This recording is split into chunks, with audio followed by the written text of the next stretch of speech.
something I noticed a lot and growing up in schools is something I didn't really I didn't understand until coming out of school. But there was always what seemed like I don't want to use offensive language, but students that will be in my class, you know, maybe 1 year, especially when I got to high school, they'll be in my class 1 year, like in, you know, just general classes. And then for some reason, after that year or a couple years of school, you know, a couple semesters, something happens and they end up in remedial classes, especially when it comes to Black boys. But do you think that is a systematic effort towards, because I mean, these were what seemingly seemed like regular ass Black boys and girls, you know, like I said, I had classes with some of these kids, and then next thing you know, they end up in remedial classes. Do you think this is something that's systematically done? Yes. So I think that, well, first of all, and every parent should hear this. Children do not learn from people they don't like.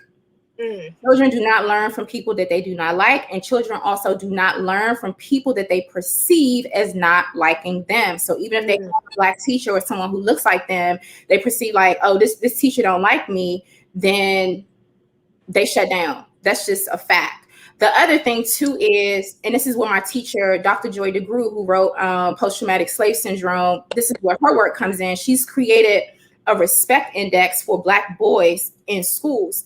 Respect is so important in our culture, and it's so important, you know, to Black boys, and you know, in particular, that if a child feels disrespected, they'll also shut down and not learn. And so those social nuances often get misconstrued, and then the Black child or student or scholar is then condemned as having a behavioral issue, is then out of class, loses lots of learning time, is oftentimes embarrassed in the classroom or embarrassed by virtue of not being there, and then falls behind. And then it sort of creates this domino effect chain reaction where, you know, they're put in remedial classes based off of the seed of what usually happens is usually based off of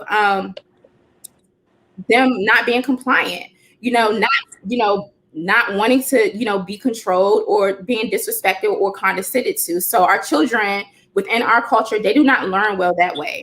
And so instead of that being addressed and remedied, we have them, they're put in remedial classes. They're given an IEP. They're told that they're not as intelligent or they have a learning gap.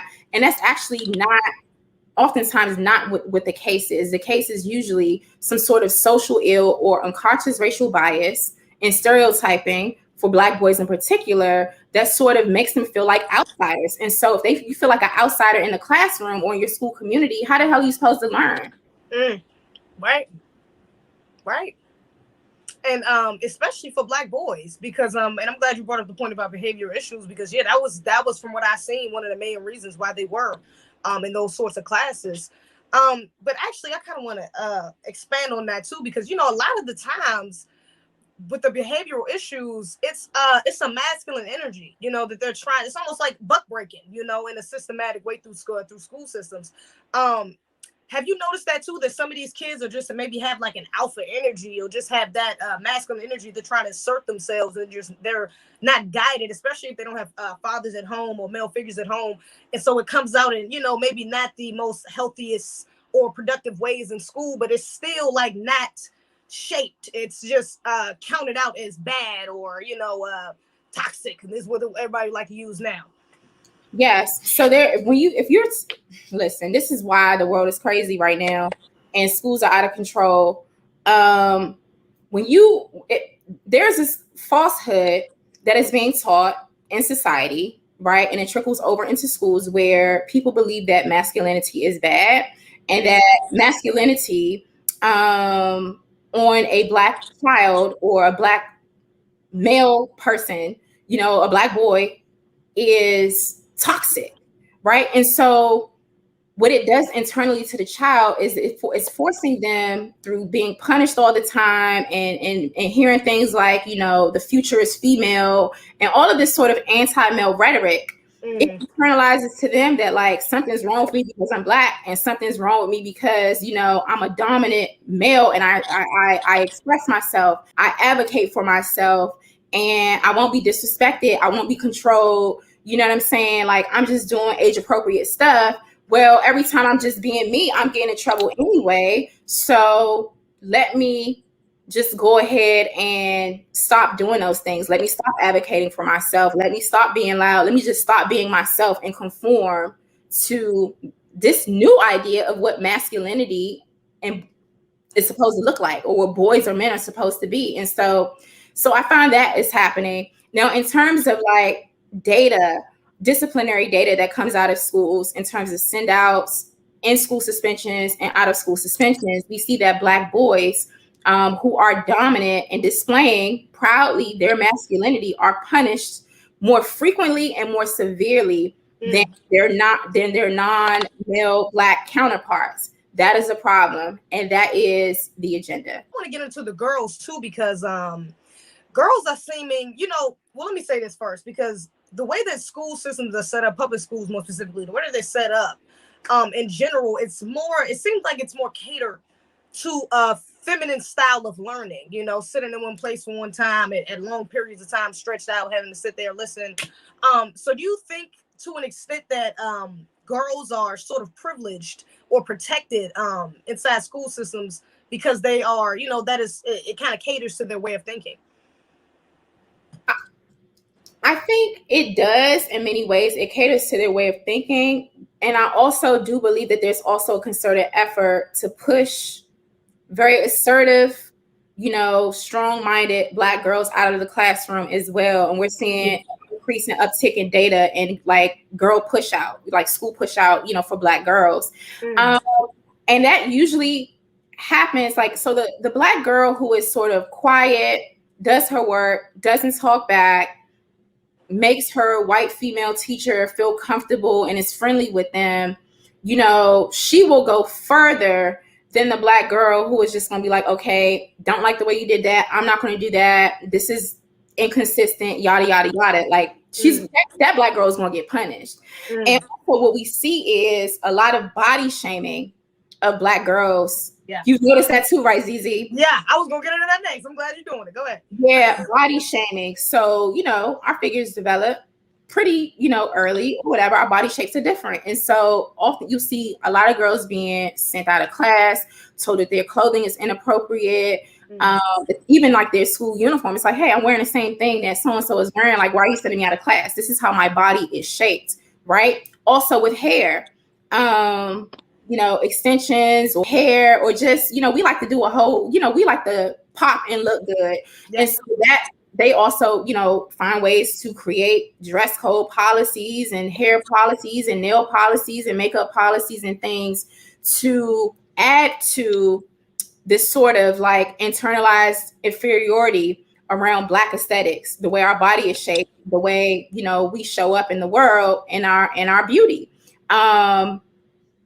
That is an issue, like, right? So why am I being punished that like I'm not shaped like Sarah? You know what I'm saying? So, I think that there are other more insidious and sort of like covert psychological methods that are at play against Black girls. But I would say that the targeting and the methods that are happening towards Black boys in the schools and the classrooms, they're more overt and more aggressive. Well, do you think that because I know going through schools, and you kind of made a point of this already. I wasn't the most, I did have that foundation from the NUI, you know what I'm saying? And my father instilled a lot of knowledge and self-fulfillment at a very young age. So when I got to public schools, I found myself getting into it with teachers all the time. Like, I'm not living, this ain't right there. Especially when we got into stuff about, like, when I took world religions in high school, it was like, you might teach me about some shit I already know, about Islam, and then everything wasn't accurate. So there was a big tug and pull of power between me and a lot of my teachers. Do you think that Black women in particular, or Black girls in particular, are, although it is an effort to kind of push us to be the heads of households, and because they're trying to break down the Black family, and they want to promote us being the leaders over our men, do you think also along with that we're also kind of taught to have to tame ourselves, you know what I'm saying, to kind of like basically lie to ourselves to get approval from some of these teachers? Absolutely, because at the end of the day, You need those teachers that like you, right? So there's a pressure on that front from the student, the Black student. I need my teacher to like me. If they don't like me, I'm gonna get sent out of class or whatever. So let me just go ahead and be likable, right? Turn on this part of my personality, or turn down this part of my personality. At the end of the day, I need to feel comfortable coming to my teacher to ask questions when I'm confused, or if I don't know something, or if I need something. So there's a pressure there. And so I think that plays a factor in them monitoring and shifting their behavior. And when you get into the older grades, like, hey, I need this teacher to write a recommendation for me so I can get to college, get a job, do this fellowship, you know, do this scholarship to make some money. And so if I am not accepted by my teachers, then I am not going to make it to college. And honestly, college is being taught very, very oppressively. It's being shoved down the throats of Black children very aggressively and very strategically, because it's like, okay, if you don't go to and through college, then you will be a loser. You're going to go to jail. You're already an at-risk youth. Yeah. Like, so there's so much pressure around that. But what happens in college? Like, colleges are think tanks, but they're also pressure cookers to get young adults groomed into being adults that will go out into the workforce to go work for Becky and Brad, for the most part, to go out and work for somebody else oftentimes, but it's not necessarily a place of empowerment. But other forms of empowerment of like entrepreneurship, vocational education, the trades, etc., those options are not available for our Black children. And so I say all of this to say is that the internal pressure that children feel, they feel it because they need to conform and have their teachers to like them to get these recommendations so they can get into, you know, oftentimes a predominantly white college or institution in order to be successful, right? Or be somebody, you know, pull themselves up by their bootstraps. All of this stuff is predicated upon white supremacy, culture, white cultural norms, a whole bunch of lies and deception and things to keep Black children who grow up into Black adults to be disempowered and to serve the white dominant power structure. But people like my sister Zeze here and me, we are here to shift the paradigm and to really empower Black children and to empower Black educators to shift the narrative, because no longer are we going to send our children away to school to get all these you know, student loans, and then to sort of also be psychologically and like racially abused, and denigrated in these predominantly white spaces. So we do not play by our green. You fuck with the team, might find your West in the creek. We crossing our T's, we don't never miss a beat.